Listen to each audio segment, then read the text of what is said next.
KLTV sound check, KLTV sound check.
you were chasing parked cars, yeah. Welcome to the Tuesday meeting of BOCC. If you want to join me, we'll start with the flag salute. I pledge allegiance to the flag of the United States of America and to the republic for which it stands, one nation, under God, indivisible, with liberty and justice for all.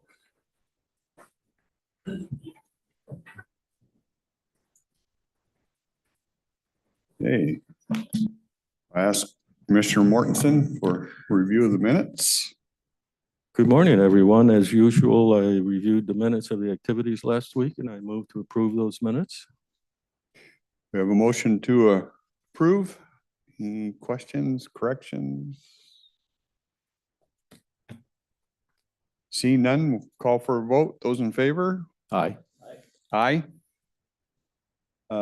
Before I get into the consent agenda, this week we moved our Wednesday meetings to today.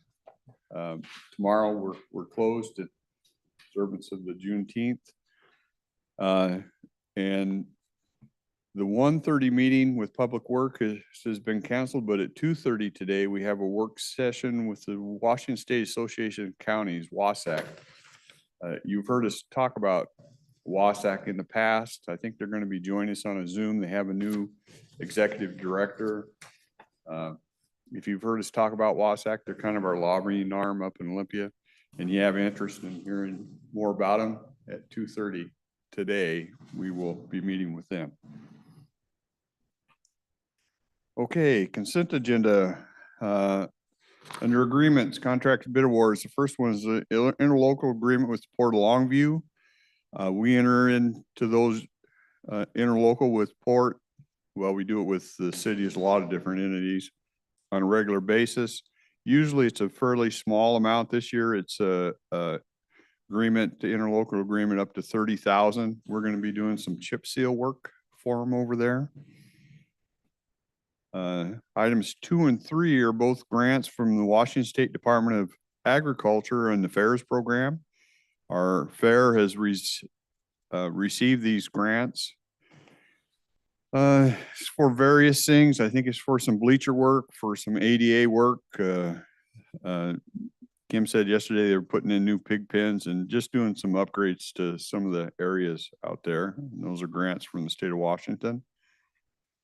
Number 4 is an interlocal agreement with Castle Rock for lodging taxes. We had the LTAC, the Lodging Tax Advisory Council or Board, or whatever we call ourselves, had some excess funds of 150,000, and the decision was made to just split it equally amongst 5 cities. So you'll see, I think we may have already done Kalama, I'm not positive, but you'll see Castle Rock. So you also see Longview, Kelso, and Woodland come through too. Number 5, resolution matter of adoption of official days and hours. If you remember, well, it's been a year ago, we adopted a 4-day work week at the county, extended the hours during the day and closed on Friday. We did that as a trial operation for basically a year. I think it's been a year, right? Just to see, how it will work. And we talked about it yesterday, and we've had a couple comments, but anything we've had, I know departments have made some adjustments to accommodate anything that we ran into. We really haven't had any negatives to speak of. So this resolution would put it into effect permanently. It would no longer be a trial period. Letters and notices, correspondence.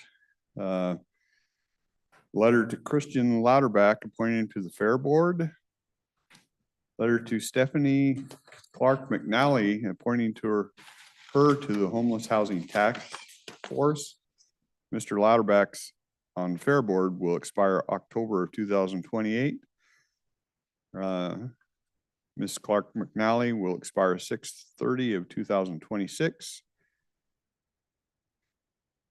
We sent a letter to Dan Stahl, Chief Executive of the Port of Longview. It was a letter of support for a grant application they have going. And then on a letter to Dwayne Leaf designating Susan Eugene as county engineer as the 2024 county voting representative. And Chris Andrews, senior engineer, is alternate to the Three Rivers Regional Wastewater Authority Operating Board. Patrick Harbison used to do that, and he went to work for the Port of Woodland. So we had to appoint new people to be the voting on that. And Susan Eugenis will do that with a backup from Mr. Andrews. Then we had vouchers in the amount of $3,207,776 and a penny. Questions, comments on consent agenda? Yes, Mr. Chairman, there was one item that was pointed out to me by a constituent that reminded me of a policy decision that we made that we may have to remind staff members. You'll recall that we used to pay for a print shop in-house downstairs, and we decided to do away with the print shop, Right. with the expectation that departments would go outside vendors.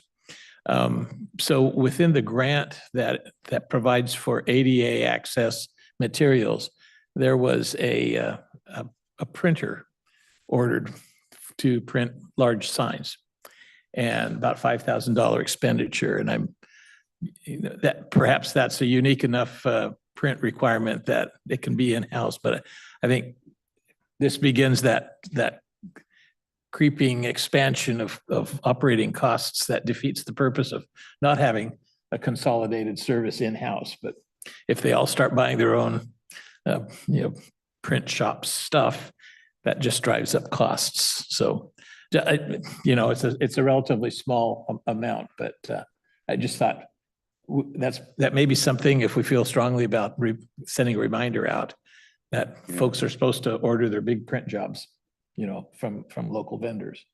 Was this part of the fairs one? That was one of the fair. Okay. Yeah. That was the first grant, along with the ADA accessible and the bleachers that was in there. Yeah.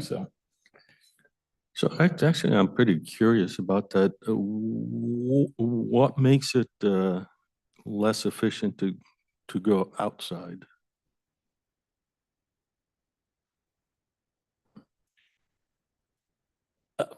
Perhaps from a department's viewpoint, they have to leave the premises and go. Although ordering it from a centralized print shop here, I'm not sure why it would be more efficient. I mean, we probably need to have that discussion. So Appreciate that. On the Three Rivers, I found it interesting that we, the county, have a seat on the board of directors, yet we account for 3% of the usage. Maybe you can tell us a little of the history on that.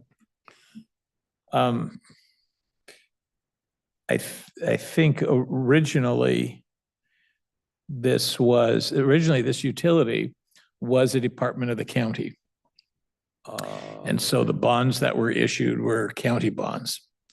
And a few years ago, there were some complications about whether or not counties can operate those kinds of facilities, especially since counties, don't serve urban areas. And we took advantage of the separate utility law that allowed them to spin off on their own. So it's kind of a legacy.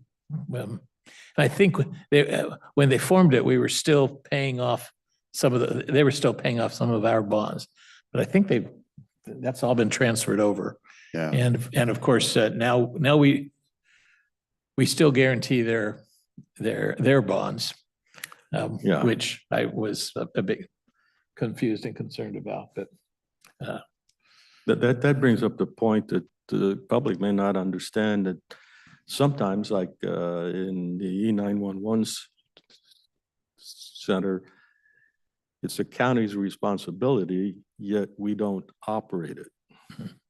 So Kind of, we have to keep an eye on them. It's a strange thing. I've never understood a lot of how things happen or don't happen. And the majority of the usage of the wastewater system is from the landfill, right? Well, I don't think that's the biggest percentage. I Oh, think no, this- no, I meant of the 3%. Oh, of the we- 3% is based on, Yeah. yeah, the leachate that comes down the What we send pipeline. them, yeah. So, I told Commissioner Weber one day that when they're no longer here, I have a history button. He's my history guy, so it'll ring to him. Let's see. I'm wondering if anybody knows when the print shop, the decision to eliminate it in-house, what drove that as far as the balance of it was less expensive to go out versus maintain equipment in-house? And I guess the big thing in my mind is what you just stated about the concern that is every department looking at, ultimately, if they see the need, they just go out and buy a printer. I can't imagine if you did away with a print shop that there wasn't some type of a resolution or something that said that we're going to not do in-house printing anymore, take it to a vendor. All of that happened. Yeah. What happened is the gentleman who operated the print shop was part-time, excellent, did good work, but he got to the point where he said, I'm retiring. So then we had to decide, how do we handle it from here? And then it just seemed natural that most everything is available in town, and we have to be a little careful of trying to supplant businesses in town by making a shop in-house. So then you take a look at the values. Are we spending, is it cheaper for us to do it or not? And if you look at it, I don't think so. People here aren't buying printers so that they can avoid going to the print shop, like the business cards or the signs, all that kind of stuff. We did the business cards in-house, but we're talking very little money. so one of the things that I have noticed though with technology is we do print less all the way around because it's all online. And we used to have huge budget booklets that were printed every year, big thick ones. And we have a bunch of them stored up back years, but we haven't done that for 3 or 4 years now, and it's all online. So that's the other reality. You do enough stuff online, you don't need the print copy as much. You know, we could use those old books and just add an extra 0. Or 2. Yeah. There's probably too much truth to that. Thank you. Well, when the health insurance is most of $2,000 per employee, the dollars just keep adding up. I wish there was a way to kind of cut down on the expense of healthcare, but that's tough to negotiate down. So that's a huge cost driver, I think. Probably even more than wages, don't you think? In terms of a cost increase. Yeah. Yeah, without a doubt. Okay, any other questions on consent? I'd entertain a motion. Mr. Chairman, I move that we approve today's consent agenda as presented. Okay, we have a motion to approve.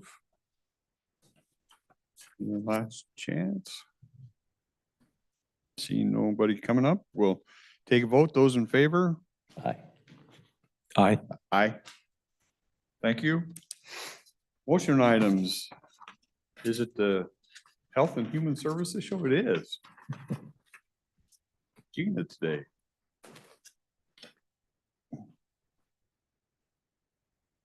Hi, good morning. Gina James, Health and Human Services. I have 3 items on the agenda today. So the first item is a contract amendment with LifeWorks. This is to add funding to close out this current fiscal year. LifeWorks provides employment and day services for individuals in the community with a developmental disability.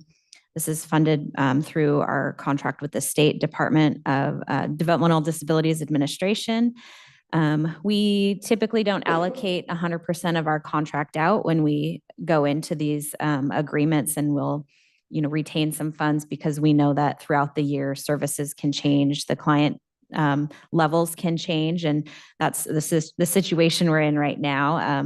We've had individuals, one change this year was individuals can choose to be in employment and in the day service at the same time, which historically they've had to choose one or the other.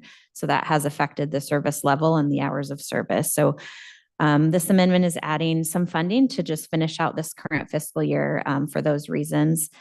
We anticipate a new state contract for funding for next fiscal year anytime. So happy to answer any questions. Gina, I am curious. We have a number of developmentally disabled adults, and they qualify for various services.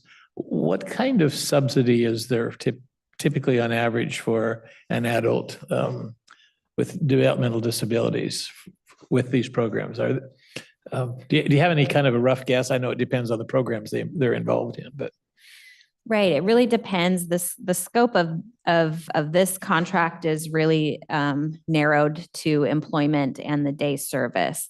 But beyond that, through their every client served or who is eligible for DDA services has a case manager with DDA who then works with the family to determine what services they may need. It might include respite care. It might include residential assistance, depending on the individual's ability to take care of themselves, to complete their, daily living activities, those types of things.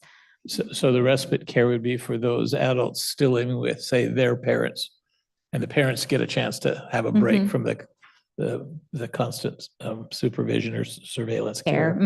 Yeah. Okay. Yep. Okay. Any idea roughly what that amounts to on average?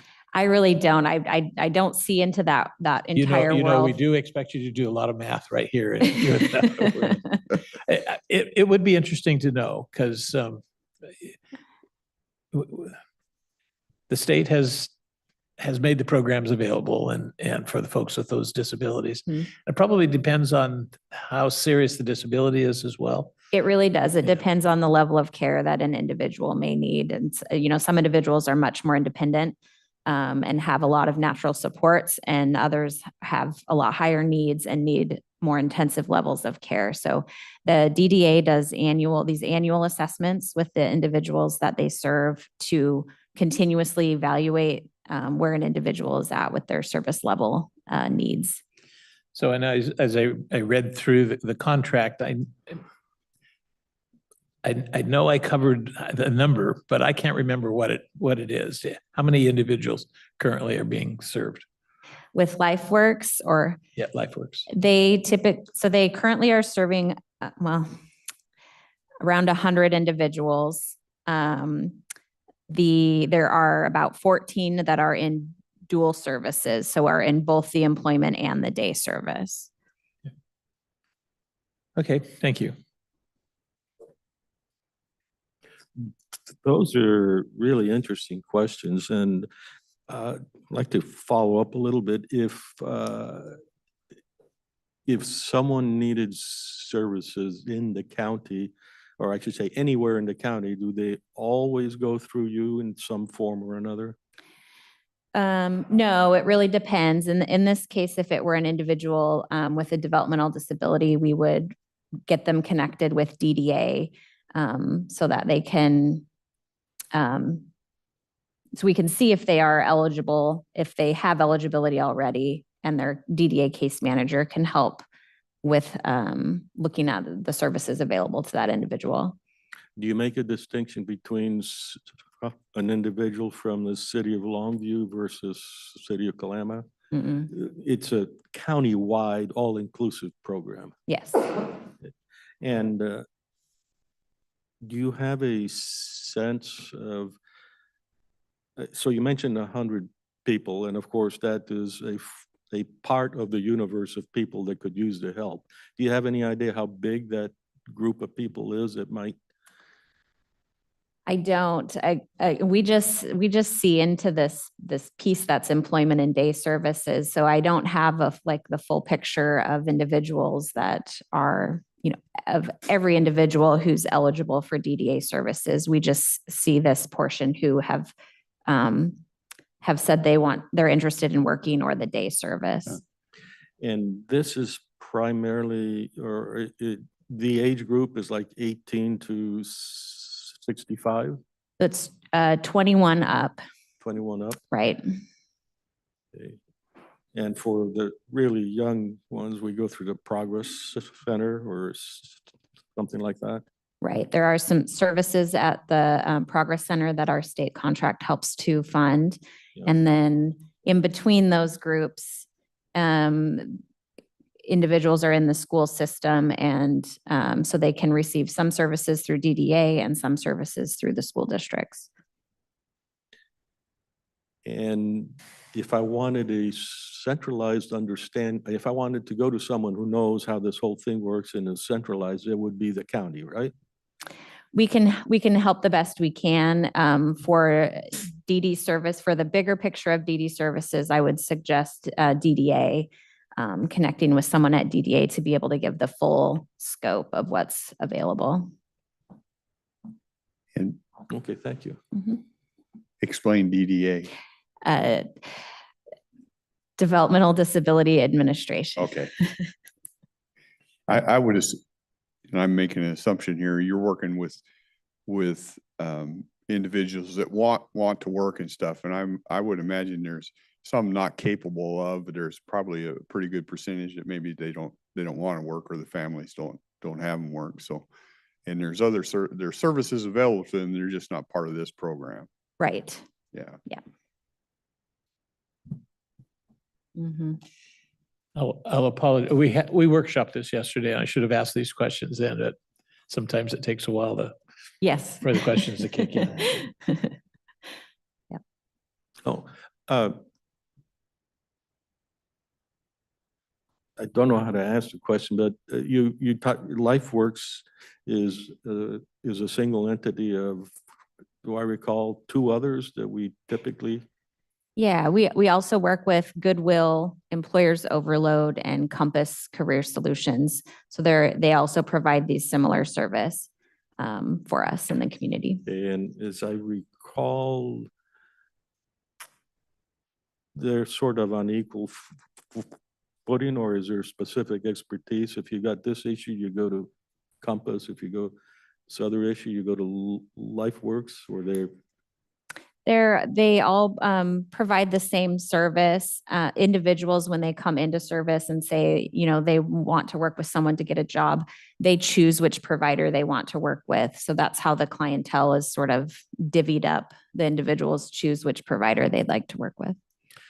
And is there an expectation that this is a very long-term arrangement, association? So people don't come in, learn something, and then leave. Right. It's considered a long-term support in terms of the service.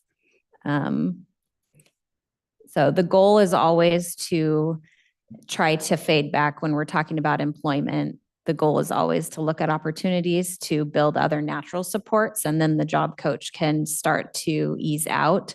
But it is difficult, and we're, the needs and the abilities vary so greatly between the individuals that it is considered a long-term support.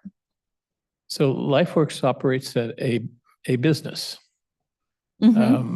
Manufacturing, I think it's dog food, dog biscuits. Dog treats, yep. Yeah, and so that's the type of job that they offer, although they have other services as well. And of course, Goodwill has the store and the sorting and the development of the thrift center, and provides some of the jobs for that. The other ones are much more individually tailored. There's an individual employer, and they need some support, so folks supply support. You might see someone who's disabled on the street with a sign advertising a business, and there's a there's an employment coach working with them on that situation. But Mhm. but I think LifeWorks probably with 100 individuals, maybe the largest of the They're suppliers. They're the largest provider locally, and they have, they operate a Farm Dog Bakery is what it's called. They use that primarily to offer some work-based experience for individuals and as a sort of a training opportunity and to help be able to observe what skills and abilities someone's able to do. And then, but most of the individuals employed in these programs are out in the community with jobs like you or I would have. So I talked earlier about how much per client is being spent, except that's a little bit misleading because the clients don't get any money. I mean, they earn it through their jobs. Right. What these dollars go for is the support to get them to that point where they can hold down a job. That's correct. So Yeah. they work hours and earn a paycheck, same as you or I would in the community. And the funding from this contract provides the support that they may need to be able to complete their job tasks. I think it's pretty important to say I earned a paycheck. Yeah. Yeah, Mhm. agree. Is there, oh, it's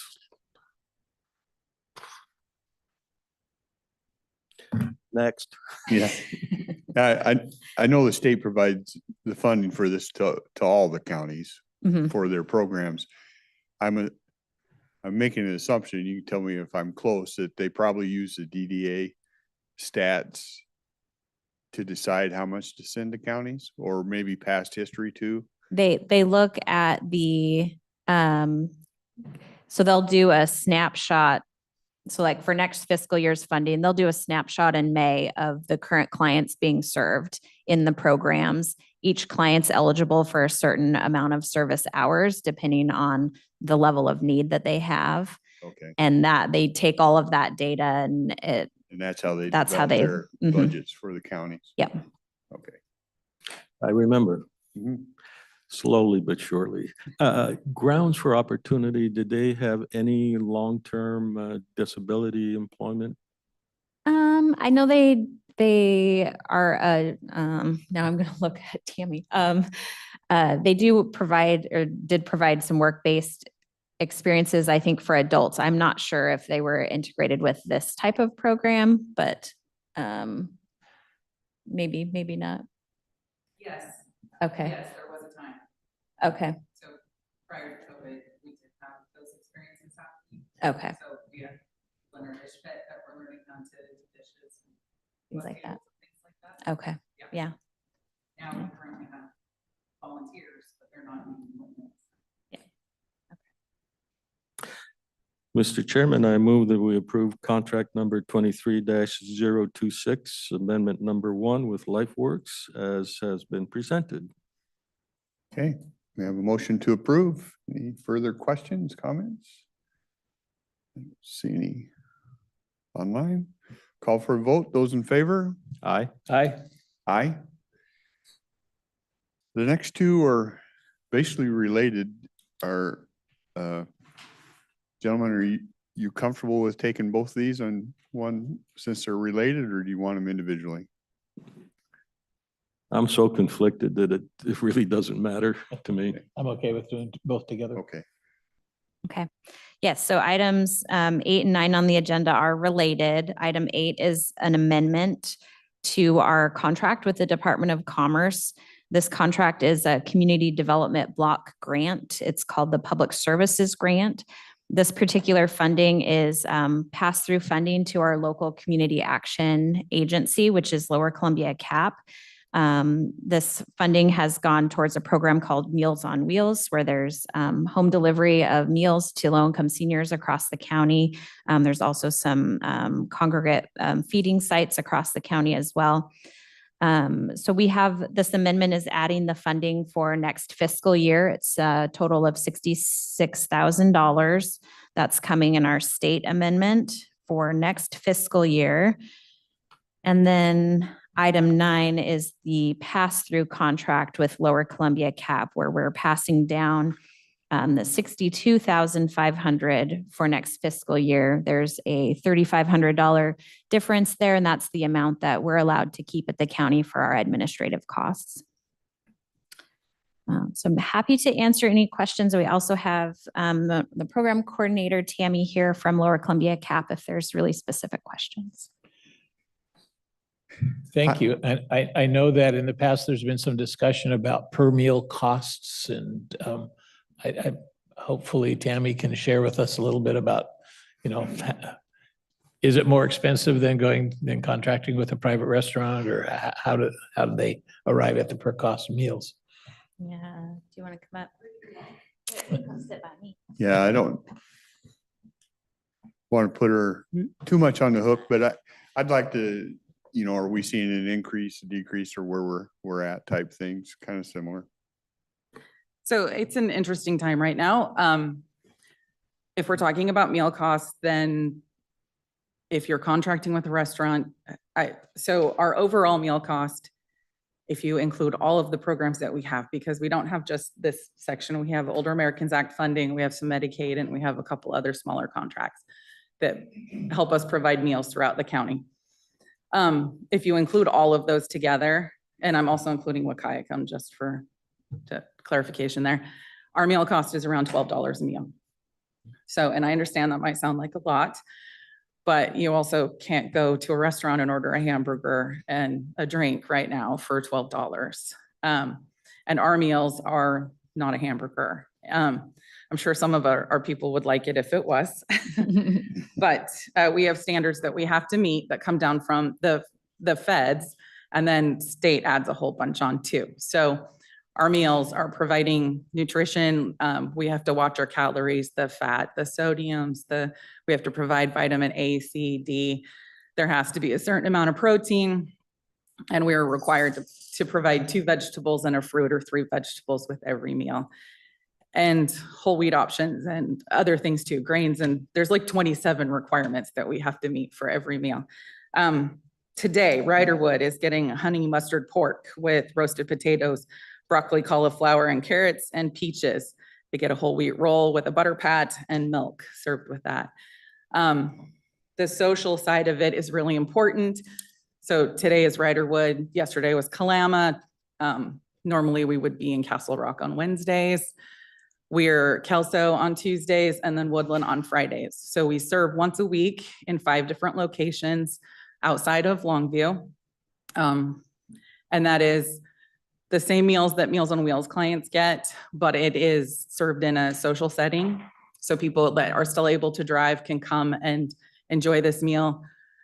Most of the people we serve are low income. They can't afford to go to a restaurant and meet their friends and have lunch that way. So the suggested donation of $5 a meal at at Grounds for Opportunity down the street is a great place for people to come socialize, get that connection into the community and get a healthy meal, and then go about their week. And then for the home delivered, that's far more intense. We have around 140 clients right now. I'd say about 35% of them are outside of the city of Longview. We do serve a great deal within the city of Longview, but we serve all throughout Cowlitz County. We go to Toutle, we go to Woodland. All these places are hit at least once a week where we do a delivery. Most people get a week of frozen meals once a week, 1 meal per day. Like I said, it's meeting all this criteria. We have to track all that information. We have an amazing army of volunteers. We have 27 people that drive, I want to say 26 routes every week to get those deliveries out into the community. Today's particularly busy because tomorrow's a holiday. So we have a lot of things moving today, and it's commodities over at our office. So yeah, I mean, we're about getting food out there, and we do it as effectively as we can. And I mean, we try to be as frugal as we can, but we also need to control sodium. So I can't buy like ready mix gravies and things like that that are high in sodium. So our food costs are a little higher. We have to package everything and be safe about that. So there's costs associated with that. We do have to have staff. I have 2 two full-time, one part-time in the office. We do assessments on every home delivered meal recipient every year. Follow-ups if there's anything going on, if our volunteers report that there's concerns, like maybe their health is declining or the state of their home around their home is declining, we have ways to intervene and stave off crisis. We do a lot of referrals. We work with lots of partners like LifeWorks. We have a couple people from LifeWorks that are really great delivery. They don't drive. Their support person drives and they do the delivery, and it's a really great connection for both the recipient and the person doing the delivery. We're about connections in the community. We're about keeping people tied in. So I'm kind of rambling now. Sorry about that. I got off track. Anyway, meal costs are up there. But I mean, if you go to the grocery store, you understand that probably. And I think when you look at the level of case management that we provide and all of the audits and monitorings and things that we have to do, I don't know how to do it for less without becoming a soup kitchen. You mentioned the socialization aspect of the congregate meals. Yes. But I think another important aspect that I've always been impressed is the Are You Okay service. That is, you're doing a wellness check when you go and connect with each one of those folks that you deliver Meals on Wheels to. Right. When we talk about Meals on Wheels, we talk about this meal that we're taking to people, but we have all these informal services that go along with that. So yes, we're sending volunteers that are chit-chatting with you a little bit and, being that point of contact in the community for you, and also acting as a safety net and letting us know if there's anything going on so we can keep people safe and healthy in their homes. We have lots of collaborations. Like we have the Are You Okay program where we have volunteers that call people at a specific time every day. Sometimes it's used for a reminder to do medicine. Sometimes it's used to like, hey, wake up and take your medicines, or reminders, cues to it's time to eat your meal, or just somebody that's recently been widowed, very alone, and wants to know that someone out there cares. So if someone calls every day at 10 a.m. and says hi, it makes a big difference to their health and well-being. We have things like if you have a pet and you're struggling, if we see that you're sneaking some of your lunch to them, we're going to hook you up with resources in the community that can help you with pet food and pet care. Where if your porch is falling apart and a danger to my volunteers and a danger to you and you can't get out of your home, we're going to figure out how to get you a ramp built or porch repairs or all those kinds of things. It's all about keeping someone safe and healthy in their own home as long as they can possibly be there. I mean, that's our ultimate goal. So when they leave us, it's usually death or a facility or someone moving in with them because they can't do it alone any longer. So I have a few questions. One, though, I want to thank you. I don't think I've ever gotten such clear, straight answers out of CAP. And in this chair, all I've ever asked for from anybody is lay all the data out. Let's look at it. There are tangibles and intangibles, and that way we can decide what's in the best interest. And it's really hard to do when we don't get accurate information.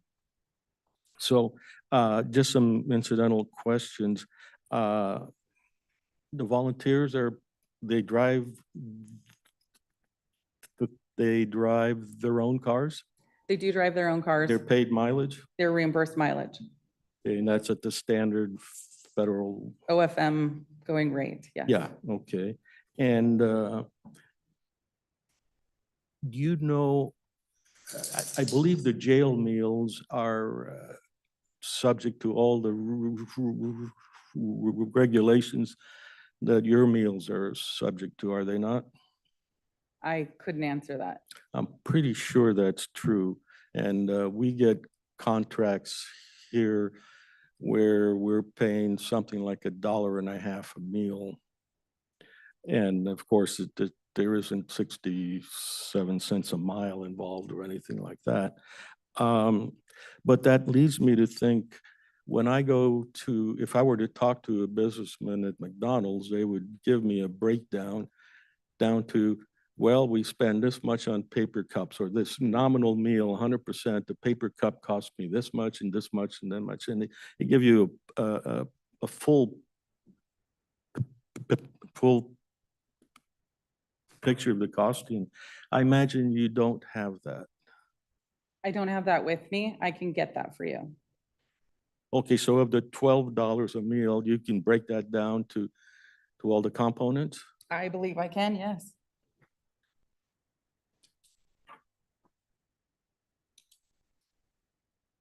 Thank you, appreciate that. And you were beginning to address the issue that I was going to ask is, how do you get on the program and how do you get off the program? So for senior community lunches, all you have to do is be 60 or older and show up for the lunch. So there isn't any eligibility. other That's not than Meals age. on Wheels though, is it? Correct.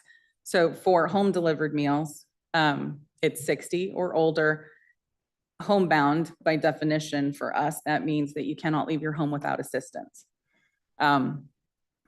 We do an assessment that looks at your support system. Do you have family that's able to drop off groceries? Are you able to have groceries delivered? Are you door dashing? You know, what are you doing? How are you getting your food? Do you have a caregiver a couple times a day or a couple times a week? Or we look at all of those things, your physical abilities. Do you have the ability to access your stove safely? If you're in a wheelchair or have to sit on a walker, you can't always So reach over. It's an assessment where you say you've got Yes. enough support without us, or you don't have enough support without us. Yes, It isn't a specific check the box. It's kind of an assessment that has lots of factors to it. yes, there's several steps to it. Okay, and then I can't say that we don't check boxes though, because we do. yeah, I mean, we're in a check the box world, Yeah. which for me is rather inhumane, but nevertheless.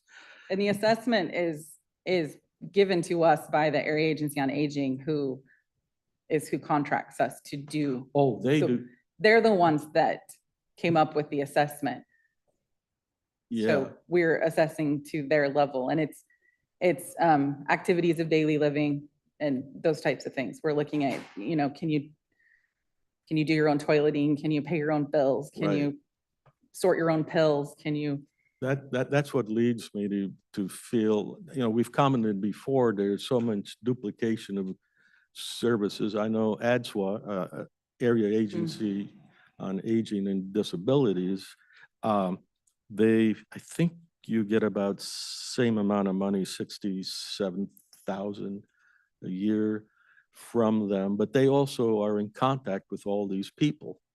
So the wellness check and all that, I start to think there may be fair amount of duplication. Oh, no, I think that's a misunderstanding.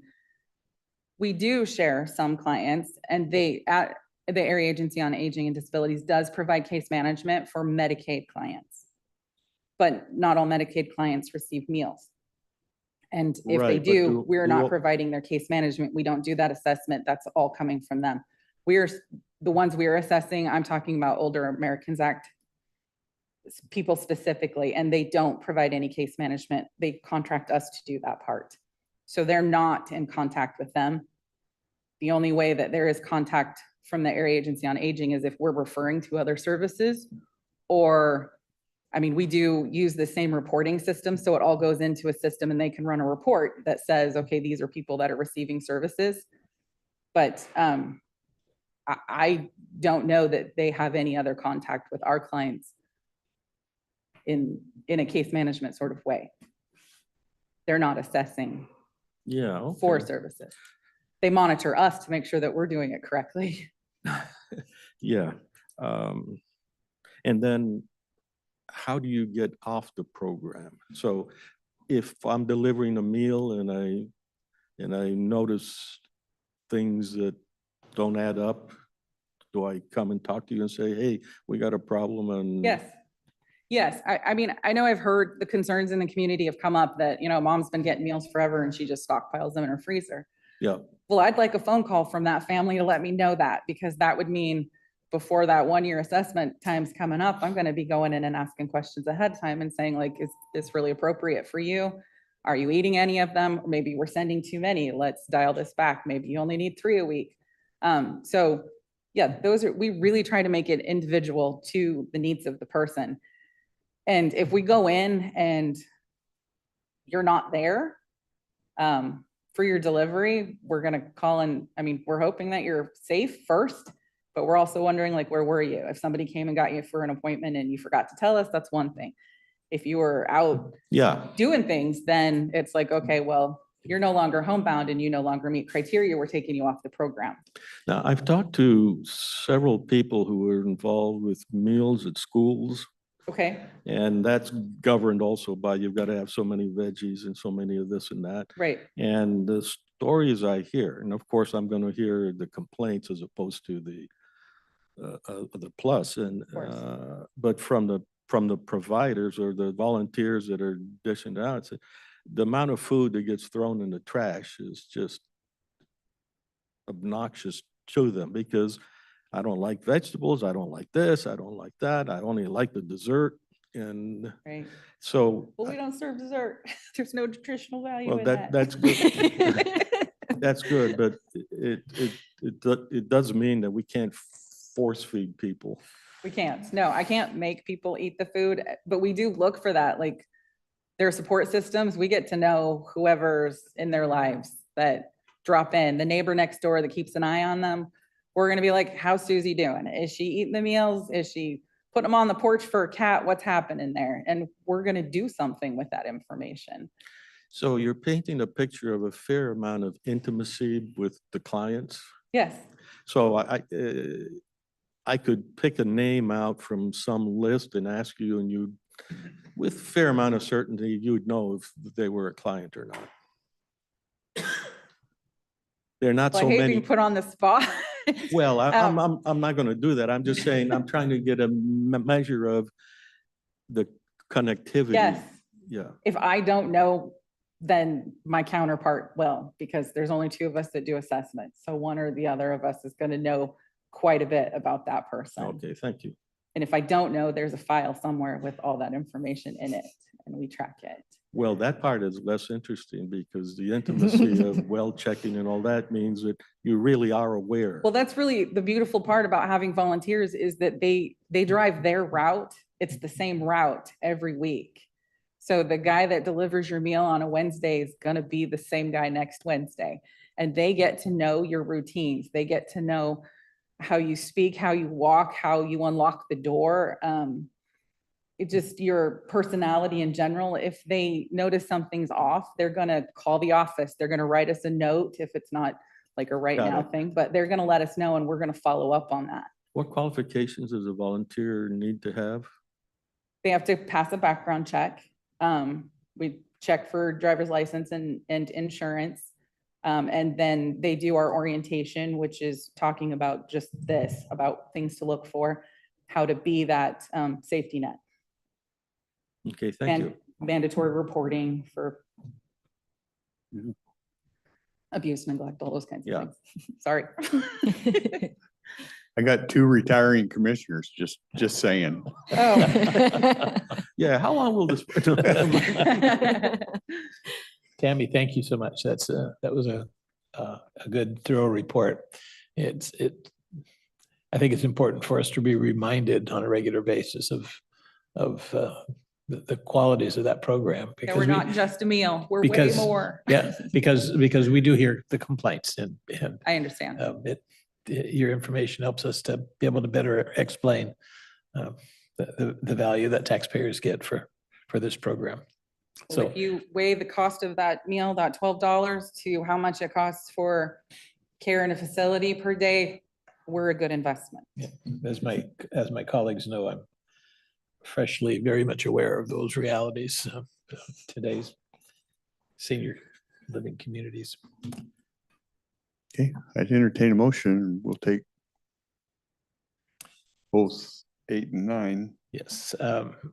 Mr. Chairman, I would like to move that we approve the contract amendments to contracts 23-035 and 036 to provide for the Meals on Wheels program for eligible clients as presented in the agenda and as explained by Tammy.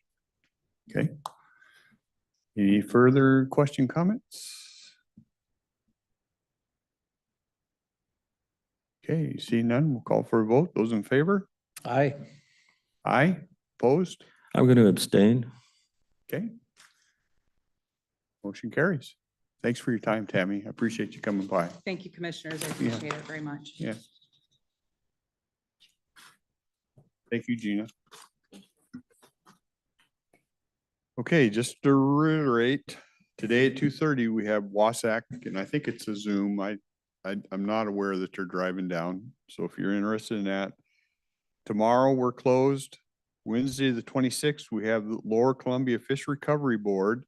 Robert Sudar is going to be in and talk about that. I think that will have some interest because we had a lot of questions when we were talking about the salmon and stuff, and he's the knowledge base on that. So that might be an interesting meeting.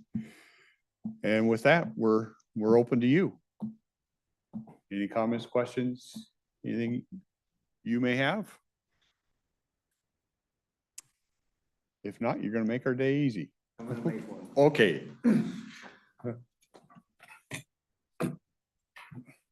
Something I see happening on a routine basis is we get more and more and more federal holidays. Are these paid days for your employees for tomorrow? So, Yes, I yeah. mean, ultimately, we're gonna have 200 holidays and nobody's gonna be working, but everybody's gonna be collecting a check. I mean, somewhere, some way, there's gotta be some type of a balance here. I don't know the answer, but somehow there's gotta be a limit on how many holidays each individual, and I don't care what layer of work you're at, whether you're an hourly employee or whether you're an executive, there's got to be a limit. Just say you only get, you choose, you get one holiday, paid holiday a month, and you only get 12 in a year. But my God, I don't even know how many federal holidays we have right now, but it just never seems to end. That's just my thought. I don't disagree with you, Steve, except if they come up with a Commissioner's Day, then I'm all in. Yeah, I'm okay. teasing, of course. Yeah. Maybe you should send that request to Joe Biden. I'll do it. I'll do it, yeah. So Steve, one of the things that you might discover is that there may be holidays on the schedule, but that does not stop the phone from ringing. It's not going to stop the phone from ringing from clients that want help. That happens 24/7. Yeah. I just had a question. At the last Board of Health meeting, the feed for YouTube was cut off because of the content. It was the COVID. Are we back on YouTube? We're back. Okay. We're still, I think we're still looking at alternatives. Yeah, we haven't given up. on Okay, that was my question. Dennis had mentioned a few weeks ago, I think a great idea to either demand an apology, I think is what you said, or to cut them off. And I was just wondering what the status of all that was. So did they ever issue some sort of, no? Oh, I don't bummer. believe we've heard anything. Okay, I was just curious. It's interesting behavior from people who assume they are a monopoly. Right, yeah, yeah. Anything else? I don't see any hands. Nothing else. We will adjourn. Thank you for your time. Thank you.